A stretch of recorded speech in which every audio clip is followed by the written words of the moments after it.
Rockstar's newest Redemption game is often praised for its world, its story, and its realism. From unforgettable characters to crazy side moments scattered throughout the world. But when players try to describe why the game affected them so deeply, it's hard to put into words. This is a deep dive into Rockstar's award-winning cowboy game, key areas, and why they matter. We're breaking down 5 of the game's most important mechanics and why they quietly shape your entire experience. We're not talking about missions or plot points, we're talking about how the world reacts to you, how Arthur changes over time, and how the game tells you its story without ever stopping to explain itself. And by the end of this video, you'll understand why the game makes you feel the way it does, even if you couldn't put it into words before. You really are trying to get yourself eaten. In Redemption 2, honor is often treated like a scoreboard. Players notice the meter, they associate it with the ending, and for many people that's where the analysis stops. But honor isn't really about reward or punishment, and it isn't a simple choice between good and bad. Honor is the game's first lesson in how it communicates its story without saying anything particularly. Long before the ending, long before the meter feels important, honor is already shaping how the world responds to Arthur. Not in dramatic ways, but in quiet ones. People speak to you differently, strangers hesitate to open up, encounters carry a different tone, even when the structure stays the same. Most games with a morality system make their choices obvious. You pick red, you pick blue, light or dark.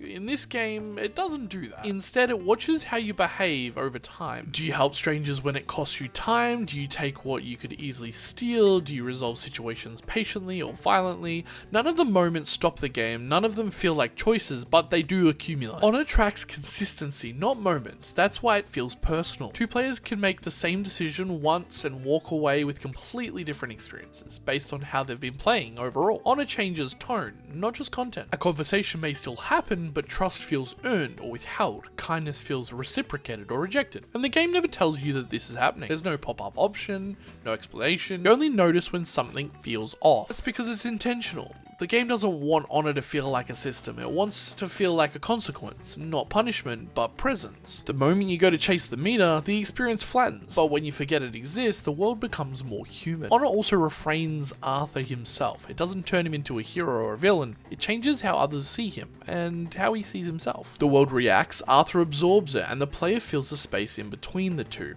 Honor teaches the first major lesson of the game, that it will not tell you when something matters. It will let you walk past meaning without ever stopping you, and everything else builds from that. Love's gonna come pretty cheap. Now, if honor is the first lesson, then patience is one most players fail. Nothing in RD2 mechanically stops you from rushing. Fast travelers exist, objectives are marked, the map encourages efficiency. On the surface, the game looks like it wants you to move quickly, but it doesn't. Most open world games train players to move from icon to icon, and travel becomes the empty space between content. This game adopts the structure, then quietly punishes it. Not with failure, not with difficulty, but with holding meaning. When players rush, the world feels sparse. Encounters are missed, conversations never trigger, moments that rely on timing simply don't happen, and the game never tells you what you lose. Fast travel is the clearest example. Every time you use it, you bypass the game's most active storytelling layer. Because the road isn't an empty space, it's where the world speaks. Ride instead of fast traveling and the game interrupts you. Strangers wave you down, arguments unfold roadside, moments of violence and kindness appear unannounced. They don't feel like quests, they feel like life intruding. That's the point. Patience isn't rewarded directly, it's rewarded incidentally. The game reframes progress. Progress becomes presence. Are you moving through the world, or are you just passing over it? Rushing also affects tone. Sprint between missions and the story feels efficient, but cold. Slow down and something changes. Conversations linger, characters repeat themselves in new ways, and details accumulate. This is why players describe the game so differently. One finds it empty, another finds it overwhelming.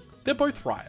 They just experience different versions of the same world. In this game, it never tells you to slow down, but it does slightly judge you and see what player you want to become. By the way, if you've noticed moments like this in your own playthrough, let me know in the comments. I'm genuinely curious how people have experienced the game. Jesus, what is that? Navy rum, sir. The camp is easy to misunderstand. For many players, it's a hub. Upgrade gear, grab missions, leave. But the camp isn't a menu, it's the emotional backbone of the story. Missions move the plot forward, the camp explains why it matters. Relationships are built gradually, through optional exposure, through repetition. Every time you return, the camp has changed. Arguments simmer, tensions linger, conversations pick up where they left off. Nothing announces itself, you have to be there. Players who rush treat the camp camp like a checkpoint, they trigger the next mission and leave. In doing so, they flatten the story, spend time in camp, and patterns emerge. Characters contradict themselves, express doubt quietly, fall silent after key moments. Silence becomes meaningful, camp dialogue is reactive. What you've done matters, how long you've been gone matters. Missing camp time doesn't just reduce content, it breaks continuity. This is where the game stops feeling like archetypes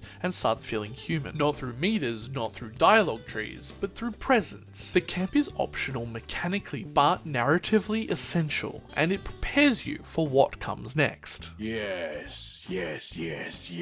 At the center of the story is a relationship most players think they understand. Arthur and Dutch, leader, follower, mentor, and loyal enforcer. But the real story isn't about betrayal, it's about erosion. Most games mark the breakdown of trust clearly. In this game, it refuses to. Early on, Arthur doesn't question Dutch. Dutch speaks, Arthur acts. As the story progresses, Arthur changes first. He hesitates, he questions plans, and he stops agreeing automatically. Dutch, whether he realizes it, responds by doubling down. He speaks more, he repeats himself, he relies on words like faith and loyalty instead of plans. Arthur doubts, Dutch insists. The gap widens quietly. There is no trust meter, no alert. Arthur stops defending Dutch, frames actions around consequences, not ideals. The story continues forward, but emotionally, the center is shifted. By the time the dramatic moments arrive, the trust has been gone for a long time. You don't feel shocked, you feel confirmed. Arthur doesn't reject Dutch, he outgrows him, and the game never congratulates you for noticing. I think I just lost my appetite. By now, the pattern is clear. The most important parts of this game are never explained. Not honor, not patience, not trust.